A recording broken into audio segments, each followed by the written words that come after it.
Enchanted Forest. My parents took me there. I'm almost positive they were trying to sell me to human traffickers. Is this yeah, I think a Renaissance type fair? It's where is it, Ben? Yeah, this says it's in Oregon, but are you talking about when you went to Germany? It's it's in like upstate New York. And it was by Canada, maybe. It's in upstate New York. Okay. And it was like this weird place that I'm pretty sure they were trying to sell me.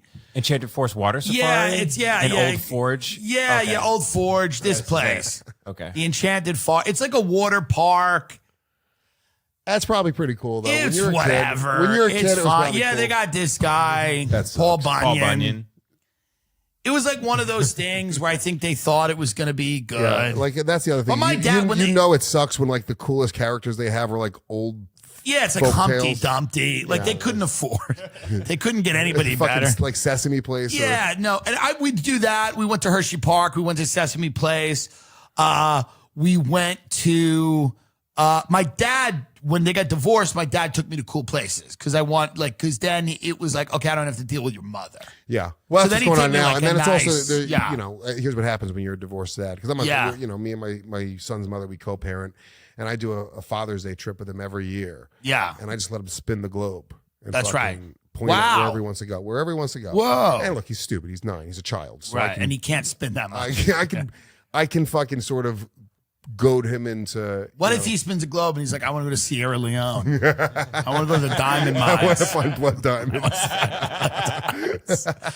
But my dad would take me to nice places because my mother wasn't involved. Well, and he wants to say, it's a fuck you to the mom. Oh. Like, I want my son, when he grows up, to be able to tell his mother, like, I went to all these places without you. I went to fucking Rome this summer because my dad took me to Rome. A great kids trip, and I told Lewis, is Australia. Because it's just too far, but it's a great kids trip because the animals, all that stuff, the zoos, it's a very cool trip. Yeah. You know, it's very cool. It's just a lot, dude. 20 hours on a flight with a kid. It's too much. Yeah, it's he's too a little much. bit older. I'll do it with him for sure. He's a mature kid too. Yeah. But yeah, we're going to Rome this summer. That's amazing. Yeah, my parents never took me. I mean, we took one trip to Europe when I was 5 that my grandfather paid for, and the whole family went. And I was so sick, the doctor goes, don't put him on a plane. And my mother and father went, well, we're going to Europe. So he's going to Europe. So there's literally a photo of me on Instagram a long time ago where I'm literally like a sick 4-year-old on a cross, going overseas to Europe. Yeah, that's crazy. Yeah, crazy. I didn't fly until I was 19. Yeah. 19 was the first time I was on a flight. I went to Fort Lauderdale, Florida. Yeah, with my girlfriend. Like, we used to they were it was her graduation trip. I graduated the year before. Right. It was my girl, and then the lead singer of Coheed and Cambria. Was dating my girlfriend's best friend, so he was on this trip as well. Oh, interesting. You guys know Coheed and Cambria? I've heard of them. It's like a gay emo-y type. They do band. Okay, right? They're great. They're really talented. They're like very progressive, almost like a new age Rush. Okay. They're fucking but I don't care. Yeah, they were cool. But good. Yeah, that was my first time on a flight.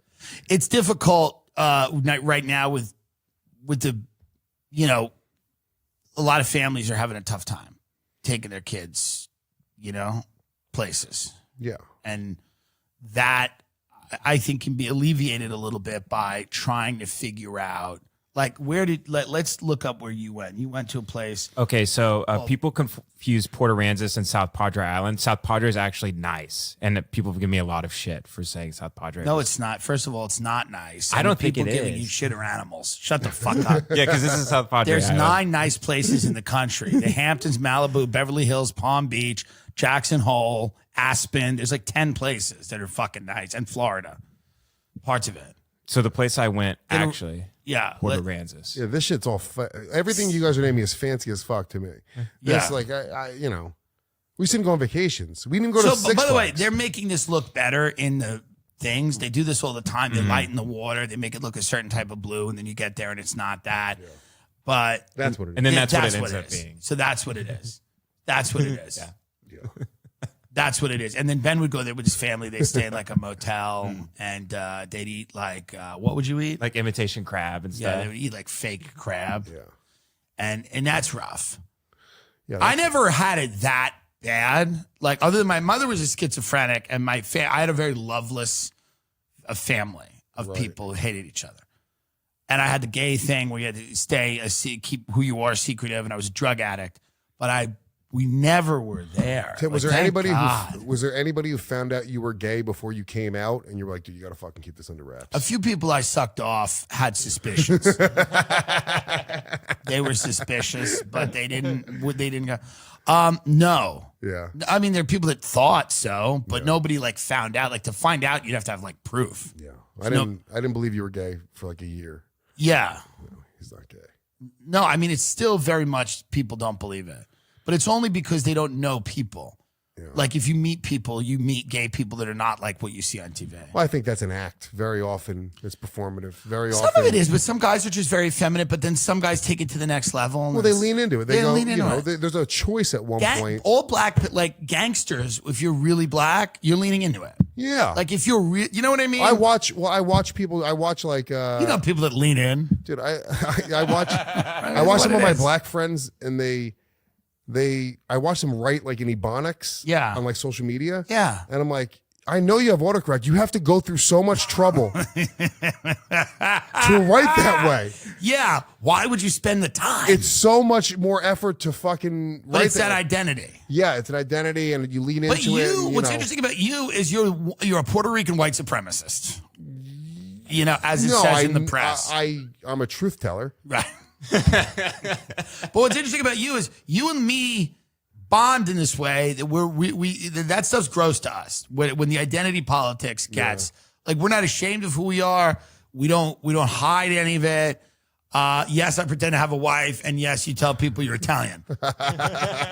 But no, but we don't. There's something about us. We're not into the group thing. No, we're not. Groups and also, don't. like, I think Yeah. social media is training people to, put themselves out there in a certain way, right? And you and I both, right?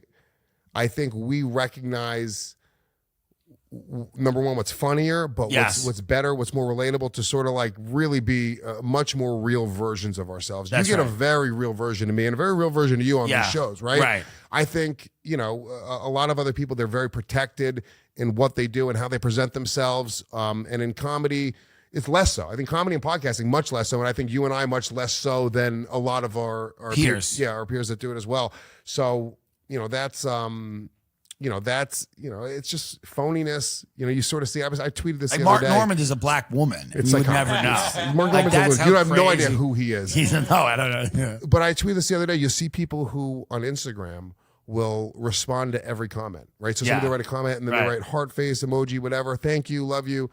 And what those people are doing is they're manipulating the algorithm. Like Instagram will move your content further up and show it to more people if you're engaging with everybody, right? So it's just it's a sociopathic thing, and it's usually like hot chicks, but they respond to everything, and they're like, "Heart, love you, thank you," and you're like, "Dude, you're just like blind, like blindly just going and saying that to everybody and pretending to like these people and pretending to have a real relationship with them just to manipulate an algorithm." It's sick. It's sickening. It's really sick. It's fucking psychotic. It's crazy. But we see people do very well like that.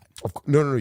Anybody who's famous on Instagram, any Instagram model, any TikToker, they all do that. That's all they do. That's all they do. It's a part of their job. The same way you have to you're in your job, you answer emails in the morning. It's their job to go in. Very often they have social media managers that are doing it, and they respond to every single thing. You'll see it. Yeah. Any influencer, they respond to every single thing.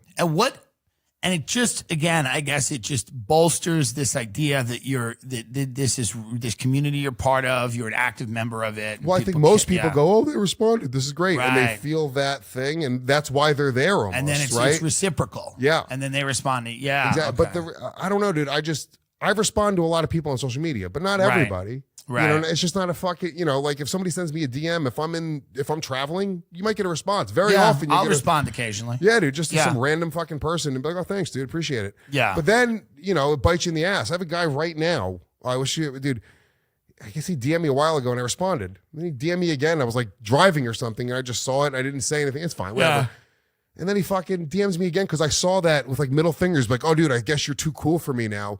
Like, dude, we're not friends. Like, I responded to you once. So, whatever, dude. You're damned if you do, damned if you don't, But I don't fucking play those games where you're trying to just manipulate an algorithm. You're trying to, trying to game the system instead of just being good, instead of being funny or being interesting. It's a lot of gaming the system. And that's what LA is a lot of, right? For sure. There's a lot of people that they didn't come up and they didn't go through those months where they were they didn't know where they were going to eat. They didn't know how they were going to fucking pay their rent. They didn't even, they just, it worked out very quickly for a lot of these people, and it was a lot less of a struggle out here, it seems. Yeah. A lot of people out here, but the flip side of that, or maybe the full picture of that, is that a lot of those people are dead inside in ways you can't even imagine. Yeah. Like their material successes they don't belie, like, the idea these people are cold husks of human beings that don't, like, the success doesn't even matter anymore because they have forgotten everything that is organically about who they are and everything. And it's interesting. And they're just they're all on like some like low dose of some type of drug. You made an interesting point before when we were driving, just talking about how you got to pay for, we owe debts. We owe debts. So certain debt, can you get me a lighter, please? Why aren't there lighters in the studio? Wow. I mean, you know what it is? Ben. You know what it is? It's you want to talk about ungrateful and like absurd. Yeah. And maybe it's in my car. Maybe it's in my car. I mean, there should be lighters in this. But again, it's like it's. I mean, this guy. You want to talk about someone who's went on a nice ride? Yeah. I mean, anybody could do this, Ben. Just so you know. Yeah. Let's just say all podcast producers, anyone can do your job, and we love very you. Few people. Yeah. Very few people can do my job. Yeah. Yeah. Anyone can do the podcast producer job, but they don't think that.